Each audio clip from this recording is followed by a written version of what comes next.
किशोर तिवारी यांनी किसान बचाओ मिशन अंतर्गत शेतकऱ्यांच्या ज्या आत्महत्या रोखण्यासाठी व जागरूकता अभियान राबविण्यासाठी इमर्जन्सी फंड सरकारतर्फे आला होता, पण तो फंड फर्जी बिल व नाममात्र आयोजन दाखवून करोडो रुपयांचे बिल लाटण्यात आले. मात्र त्याचा फायदा कोणत्याही शेतकऱ्याला झालाच नाही.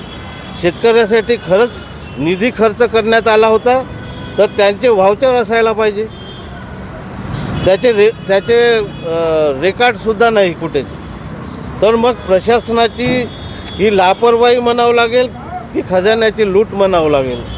किशोर तिवारी यांच्या परिवाराच्या नावाने पांढरकवडा यवतमाळ इथे शिक्षण संस्था आहेत. त्यांच्या मुली विदेशात शिक्षण घेत आहेत. त्यांनी सरकारी चुनाव हलफनाम्यात कुल संपत्ती 30 ते 35 लाख रुपये दाखविण्यात आली. त्यानुसार हा एवढा मोठा, त्यांच्या विदेशामध्ये 4-4, 5-5 वाऱ्या होतात, तर एवढा मोठा खर्च जो आहे तो संभव होतो काय, हा एक प्रश्न निर्माण होतो.